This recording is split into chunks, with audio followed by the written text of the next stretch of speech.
ڈرامے جو تاریخی بنائے جاتے ہیں، تو ڈرامے دیکھنا تو ہم جائز نہیں کہتے، اس میں بے حیائی بھی ہوتی ہے، مگر جو بنانے والے ہیں وہ کہتے ہیں کہ ایک ماحول جب کریٹ کیا جاتا ہے، ایک ماحول دکھایا جاتا ہے، اس سے تاریخ اور ہسٹری آپ کے دماغ میں زیادہ اچھی طرح سے بیٹھتی ہے۔ تو طیب اردگان نے ڈرامہ بنایا نا، ارطغرل بڑا مشہور ڈرامہ چل رہا ہے، بہت دنیا دیکھ رہی ہے، تو میں ڈراموں کو جائز نہیں کہتا، لیکن جو لوگ فلمیں دیکھ رہے ہیں پہلے سے بے حیائی کے کاموں میں پڑے ہوئے ہیں اور غلط غلط چیزیں دیکھ رہے ہیں، تو ہم ان کو کم از کم یہ مشورہ دیتے ہیں کہ یار انڈین فلمیں دیکھنے سے بہتر ہے، یا جو آج کل وہ ڈرامے جو ہمارے فیملی سسٹم کو تباہ و برباد کر رہے ہیں، جب تم نے دیکھنا ہی ہے تو کم از کم ایک کم درجے پر آ جاؤ نا، اس کو دیکھ لو، تو اس سے تو پھر بھی بہتر ہے کہ کم از کم تمہیں ہسٹری تو پتہ چلے گی، کم از کم تمہیں یہ تو پتہ چلے گا مسلمانوں کی تاریخ کیا تھی۔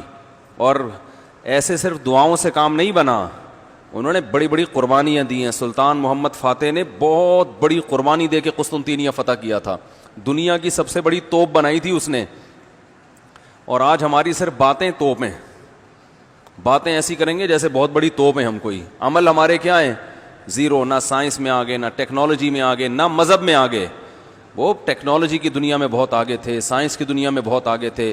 سلطان محمد فاتح نے جب قسطنطینیہ کو فتح کرنے کا ارادہ کیا، استنبول کو، نبی کی پیش گوئی تھی کہ میری امت میں جو طبقہ استنبول جو فتح کرے گا نا وہ جنتی ہے، تو صحابہ کے دور سے کوششیں ہو رہی تھیں، اور استنبول میں 1000 سال سے خلافت قائم تھی عیسائیوں کی، اور اسے کوئی فتح کر نہیں سکتا تھا۔ ابو ایوب انصاری رضی اللہ تعالیٰ عنہ گئے، وہ نہیں فتح کر سکے، ان کی قبر وہیں بنی، بڑے حملے ہوتے رہے، اتنی چوڑی دیوار میں نے خود دیکھی ہے، اس کی میں نے ویڈیو بھی بنائی تھی، اور اتنی لمبی دیوار شہر کے گرد کہ اس کو ناممکن اسباب کی دنیا میں، ایئر اٹیک تو ہوتے نہیں تھے نا اس زمانے میں، جانا تو پیدل فوج نہیں تھا، جائے گی کہاں سے بھائی، چڑھے گی کیسے اس پہ، سیڑھیاں لگا کے جو چڑھتے تو اوپر انہوں نے گرم تیل گرم ہوتا تھا، اس کے دیگ رکھے ہوئے ہوتے تھے، تو وہ دیگ الٹتے تھے تیل ڈال کے، کوئی چڑھ نہیں سکتا تھا، بہت زبردست ڈیفنس تھا، کوئی میلی آنکھ اٹھا کے دیکھ نہیں سکتا تھا، اور جتنی لڑائیاں ہوئی سب ناکام ہوئی تھیں۔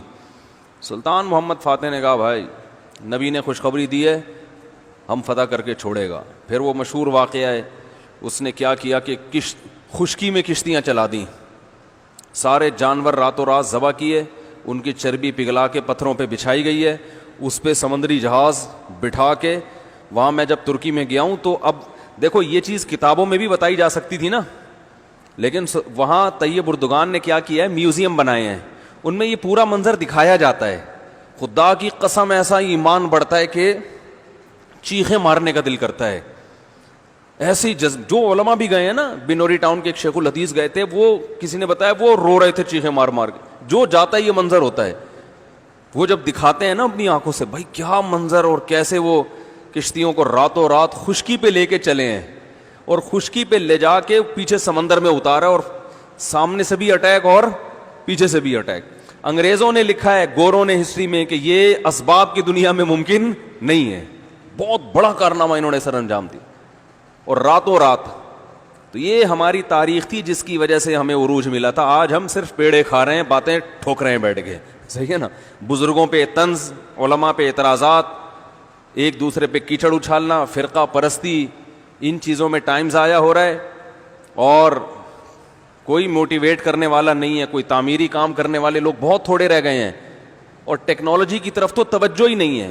یونیورسٹی میں جو لڑکا مذہب پہ چلتا ہے، سب کی بات نہیں کر رہا، ایجوکیشن میں سب سے پیچھے وہی ہوتا ہے عام طور پہ، اسی کی شکایتیں آ رہی ہوتی ہیں، یہ چونکہ نمازی ہے لہذا نمبر سب سے کم اس کے آتے ہیں، نمازی کے نمبر تو زیادہ آنے چاہیے بھائی، جو تبلیغ میں وقت لگاتا ہے اس کو تو ایجوکیشن میں زیادہ آگے ہونا چاہیے، یہ تو ہمارے مذہب کا حصہ ہے۔ صحابہ کرام نے جو ملکوں کے ملک فتح کیے، اور جو ہمارے تاریخ میں فاتحین ملتے ہیں، سب سے پہلا بحری بیڑا حضرت معاویہ نے بنایا ہے، سمندر پہ سب سے بڑی فوج جو اس وقت اتاری ہے وہ کس نے اتاری ہے؟ حضرت معاویہ رضی اللہ تعالی عنہ نے، اور نبی نے پیشگوئیاں سنا دی تھی پہلے کہ سمندر کی لڑائی ہوگی، اس میں جو شہید ہوگا اسے میں جنت کی خوشخبری دیتا ہوں، اور آپ صلی اللہ علیہ وسلم نے سمندر میں شہید ہونے والے کو زیادہ بڑا شہادت کا درجہ عطا فرمایا۔ میں نے تو سمندری لڑائی کے فضائل پر احادیث جمع کی تھیں. ایک میرا بیان ٹوٹلی اسی پر ہوا تھا کہ سمندری لڑائی کتنی اہم ہے.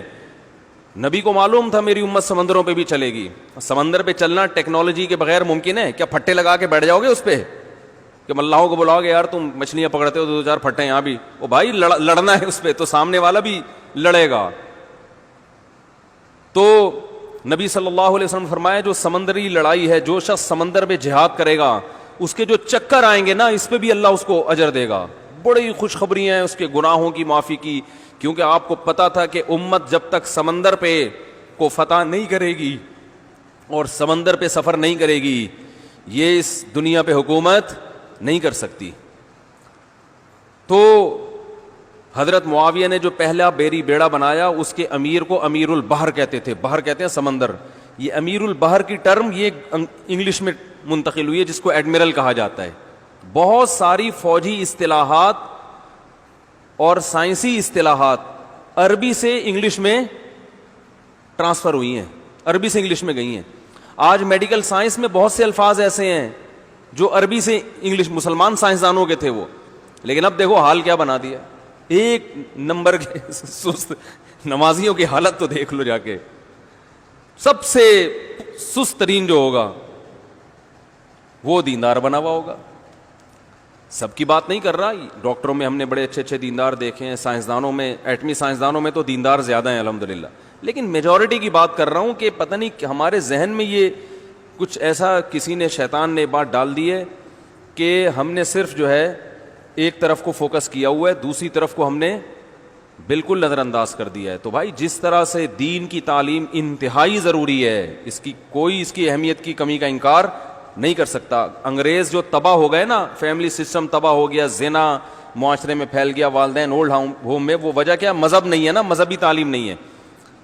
لیکن ہم جو معاشی لحاظ سے تباہ ہو گئے اور ترقی میں پیچھے رہ گئے, وجہ کیا ہے؟ مادے پہ محنت نہیں کی ہے. تو دونوں محنتیں ضروری ہیں. داؤد علیہ السلام کو روحانی ترقی بھی ملی اور اللہ نے آپ کے ہاتھ میں لوہا بھی پگھلایا. کیوں پگھلایا؟ تاکہ لڑیں, کیونکہ صرف نمازوں سے لڑائی ممکن نہیں ہے. ذکر کرتے تھے نا داؤد علیہ السلام, چاروں طرف سے پرندے جمع ہو جاتے تھے, ایسی خوبصورت آواز میں تلاوت کرتے تھے, ذکر کرتے تھے. وَالطَّيْرَ مَحْشُورَةً كُلٌّ لَهُ أَوَّابٌ, قرآن کہہ رہے پرندے, اور یا جبال اوبی ماہو والطیر. جب اللہ کا ذکر کر رہے ہیں پہاڑوں سے بھی لا الہ الا اللہ کی آوازیں آتی. یہ ذکر تھا, لڑنے کے لیے یہ نہیں ہے کہ اے داؤد ہم نے آپ کو ذکر بھی دیا اور آپ جو ہے روزے بھی رکھتے ہیں اور تہجد بھی پڑھتے ہیں, لہذا اب آپ کو تو اسلحہ بنانے کی ضرورت نہیں ہے, ویسے ہی فتح ہو جائے گی ایمان کی طاقت سے.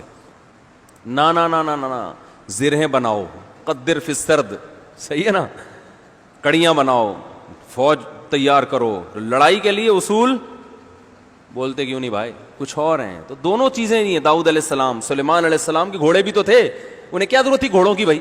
کہتے میں اللہ کا اتنا عبادت گزار ہوں, میں اسباب اور وسائل کیوں, میں مصلی بچھاؤں گا, دعا مانگوں گا, ملک فتح ہو جائے گا. او بھائی گھوڑے رکھے ہوئے ہیں, صحیح ہے نا. ان کو پیار کرتے تھے گھوڑوں کو, کیونکہ اس زمانے میں گھوڑا اور ٹینک برابر تھے, بلکہ ہوائی جہاز تھا گھوڑا اس زمانے میں. تو جنگیں گھوڑوں کے بغیر نہیں ہوتی تھی, گھوڑے تیار کیے ہوئے ہیں. تو لڑے ہیں وہ لوگ اور اسباب اور وسائل اختیار کیے ہیں. آج ہم پیڑے کھانے والی باتیں کرتے ہیں اور پیڑے کھا رہے ہیں بیٹھ کے, اور سمجھتے ہیں کہ بس یہ قرآن خوانیوں سے اور آیت کریمہ سے مسائل کیا ہو جائیں گے حل. تو یہ بھی ضروری ہے بھائی, وہ بھی ضروری ہے. تو میں بتا رہا تھا کہ وہ جو ڈرامے کی بات کر رہا تھا, تو ماحول بنانا پڑتا ہے نا. تو طیب اردگان نے کیا کیا کہ کیونکہ جو لبرل لوگ ہیں وہ ایسے ڈرامے, ایسی فلمیں بنا کے نا نوجوان نسل کا دماغ خراب کر دیا انہوں نے. اتنا دیکھو, اب محمد بن قاسم کو بھی لوگوں نے ڈاکو کہنا شروع کر دیا ہے, معاذ اللہ. وہ شخص جو سندھ میں اسلام لانے کا ذریعہ بنا, اگر وہ ڈاکو تھا تو اس سندھ میں اسلام کون لے کر آیا؟ انگریز کہے گا تمہارے تو اسلام, جو بر صغیر میں اسلام آیا ہے سندھ کے راستے سے, سندھ کو تبھی باب الاسلام کہا جاتا ہے نا. بر صغیر میں اسلام کہاں سے آیا ہے؟ سندھ کے راستے سے. پھر پورے انڈیا میں بھی پھیل گیا اور بنگلہ دیش, برما, کہاں تک پھیلا ہے. تو انٹری جو ہوئی ہے محمد بن قاسم کے ذریعے ہوئی ہے. پروپیگنڈا دیکھو, وہ بھی چور, وہ بھی معاذ اللہ وہ بھی ڈاکو, محمود غزنوی بھی ڈاکو. وجہ کیا ہے؟ جس کے ہاتھ میں میڈیا ہوگا نا چلے گی اور سنی اسی کی جائے گی, آپ جو کچھ بنا کے پیش کر دیں. تو طیب اردگان نے کہا بھائی ان کو انہی کی زبان میں جواب دینا ہے, ناول لوگ نہیں پڑھتے, رسالے نہیں پڑھتے لوگ. تو نوجوان طبقہ فلمیں ڈرامے دیکھتا ہے, تو اس نے کہا ڈرامہ بناؤں گا, اور ایسا بنا کے دکھایا کہ آج رپورٹیں یہ آ رہی ہیں بہت سے غیر مسلم مسلمان ہو چکے ہیں. تو میں عام لوگوں کو ڈرامہ دیکھنے کا مشورہ نہیں دیتا, اس میں عورتیں بھی ہیں اور کچھ کہا جاتا ہے, میں نے نہیں دیکھا وہ ڈرامہ, بے حیائی کے مناظر بھی ہیں, لیکن میں ان لوگوں کو جو غلط چیزیں دیکھ رہے ہیں ان سے کہتا ہوں یار کچھ دیکھنا ہی ہے تو پھر ادھر دیکھ لو, جو نہیں دیکھ رہے وہ کچھ بھی نہ دیکھیں, وہ پھر اس کے بعد پھر آگے بھی جائیں گے, وہ یہ دیکھ کے پھر وہ ان کو شوق پیدا ہوگا ذرا فلمیں بھی دیکھیں. اور جو نہیں دیکھ رہے وہ تو بچے رہے ہیں, جو دیکھ رہے ہیں تو بری چیزیں دیکھ رہے ہیں تو بھائی یہ دیکھ لو پھر, تو اس سے کم از کم ایک کریٹو سوچ پیدا ہوگی تمہاری, اور کم از کم ایک تعمیری سوچ پیدا ہوگی, مسلمانوں کی ہسٹری کا تمہیں پتہ چلے گا. تو اردگان کی سوچ چونکہ یہ تھی اس لیے اس نے وہ کر دیا, اور اس سے بہت لوگ پریشان ہیں اس ڈرامے سے. یعنی اس سے جو اسلام دشمن قوتیں پوری دنیا میں پابندی لگانے کی کوشش میں لگی ہوئی ہیں. ابن تیمیہ رحمہ اللہ کا قول ہے نا, تمہیں باطل کی پہچان نہ ہو نا کہ حق کیا ہے اور باطل کیا ہے, تو دیکھ لو باطل کے تیروں کا رخ کس طرف ہے. سارے باطل جس کے پیچھے پڑے ہوئے ہونا سمجھ لو یہ کیا ہے, حق ہے, تو ان کو پتا ہے اس کا اثر کیا پڑ رہا ہے. تو ماحول جو کریٹ کیا جاتا ہے, ماحول ایک قائم کیا جاتا ہے, اس سے جو لیسن ملتا ہے وہ ویسے زبانی سمجھانے سے نہیں ملتا.